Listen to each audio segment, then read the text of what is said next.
Alright, in today's episode, I'm going to show myself building the bamboo farm. Since I've got it all prepared, did all the mining, built all the redstone items I need.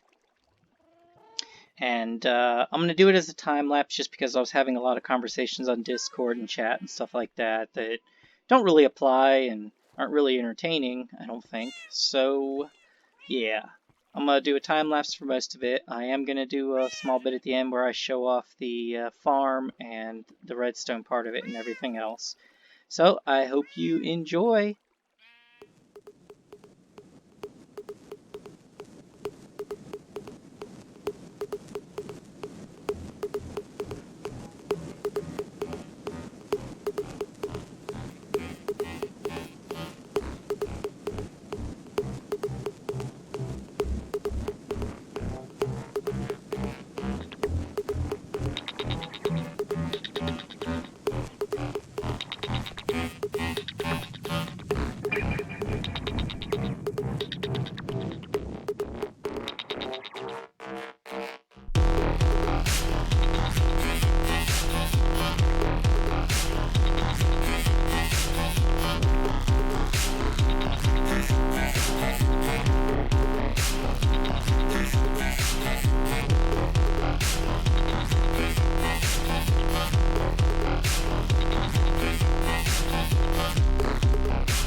Alright, I'm going to show you, I've actually finished the bamboo farm, if I can remember the name.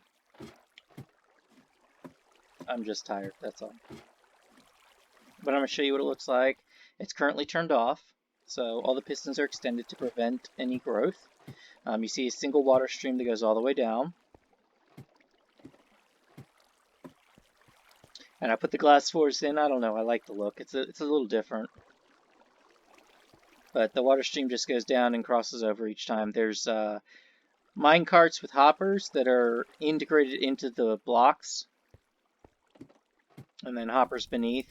And that's just to ensure proper item pulls if they land on the blocks without having to worry about having a running minecart back and forth, because those are loud and can be rather annoying. So this is the start of the water stream that washes everything down. But then back here on top, you'll see there's another water stream, and what that one does is that one is designed to, it comes from the item elevator, which is back over there in this direction. And it brings everything up to the chest right here. There's the switch to turn it off and on. And we'll go down. This is just a maintenance area. I don't plan on ever using it, but it's there if I need it. And these are the observers. Now I have 7 observers because down here below is the pistons. And what I wanted to do is I want to have each observer individually fire rather than doing it as a group. So that's why I had to have 2 observers here to bring that out a little bit. And it powers this block, which powers this block down here, or this repeater into that. Whereas this block does not power that repeater, kind of thing. So each one individually fires, and then this, I bring them all back here. I don't want this signal to come back up, so that's why I have repeaters at the end over here. But what this does is this allows the signal to come down and activate all the pistons at once, which is what I want to do when I want to turn it off. So yeah, you can follow it up.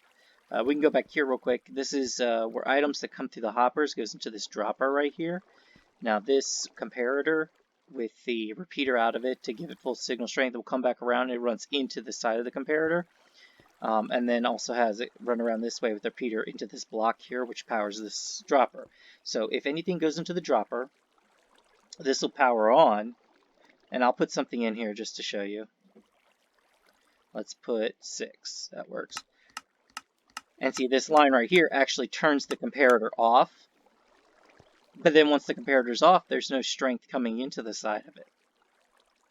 So, because the signal strength of what's going into here is never going to be enough to overpower a full signal strength coming out here, even though it's not full by the time it gets to it. It's greater than the comparator. So it forces the comparator to turn off, but then the signal strength goes away because it's self-powered. And so the comparator will come back on. So it just causes it to constantly dump the contents by powering this block here repeatedly. And we can follow it all the way up. Well, the button's up there, so it can't go that way. But this is the top level, of course. And I should be able to... I don't know if I can get to the bottom level that way. Okay, let's go down. Alright, here's the bottom level one. And then here's the dropper on this side for these. Now there's going to be another one down further.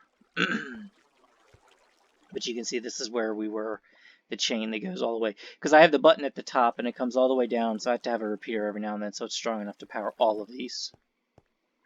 Let's go down again. This is the bottom dropper, and what this dropper does is it actually puts things into a water stream, which takes it over to the water elevator over there, which I'll show you in a second. Well, you can't see the water elevator, but I can show you the dropper that throws things in the water elevator. Now, I could use some ice here, but I don't have... I have like maybe 6 ice. Even though I'm in an Arctic area, there's not a lot of ice. And I don't want to bother making ice, so... yeah. But this dropper works the same as the one I showed you up there. Here's the water stream, of course, item stream. Now, the water elevator is actually behind this wall here, inside. So I'm not going to break this because I don't want to wash this all away. But this is the last dropper here that shoots things into the water elevator. Now, instead of powering the brick next to it, because it's water there, so I have it powering the brick below it, which actually doesn't matter if it locks the hopper because it's momentary, because this still runs on the same momentary circuit design. So it doesn't matter if it locks the hopper for a second because it'll unlock it immediately.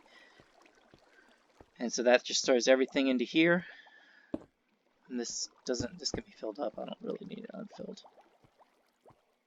Okay. So now we can go back up in this little maze. Alright, and it should be our cobblestone. Yep, there's our 6 cobblestone in there. And so when I turn this on, it retracts these pistons here. And then you can see it start up. So what I'm going to do is turn it on, get everything out of here. And then I'm going to sit for about half an hour and AFK in here. So about half an hour or so, and see how much I get after turning it on. Now I'm going to go show you what it looks like while it's on, because I don't have to actually AFK. I just don't want to leave the block, the particular block chunk. So as you can see, it's already started growing.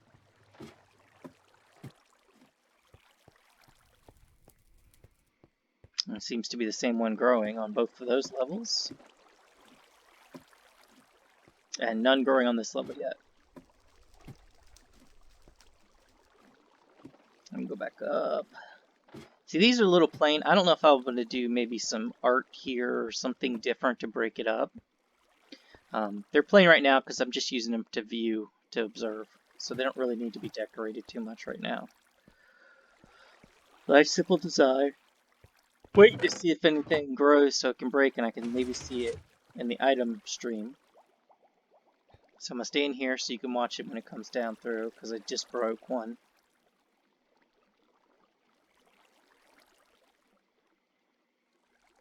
Eventually it'll make its way there. Should hear it splash before it does. There it is. That should be 2. Yep. So each time it breaks one of those, it's going to give me 2 because it's breaking it once it reaches 3 in height, and it's breaking it at the second level. So I'm going to AFK here for about half an hour and see how much I get. Okay, it's been half an hour, so let's cut this off. And let's see how much we actually got. I'm going to give it a second for all the stuff to come through, because turning it off cuts everything at the second level. So there's some. There's some more. I don't know if there'll be any more than that, but that's fine. And it looks like we got 2 full stacks, and well, it's still going. And probably about a third of another stack, so 2 1/3 stacks for half an hour is, I find that pretty efficient. I only have 15 bamboo plants, so I don't think that's pretty bad at all. I'm pretty happy with that. So anyway, hope you enjoyed the video. We ended up with 23 altogether. I will, yeah. Look forward to doing more videos. If you guys have any ideas, please post them in the comments. Something else I can build. I may be looking at doing a tree farm. I don't know yet. I gotta play around and see what else I want to build. So, all right. Thanks for watching. Goodbye.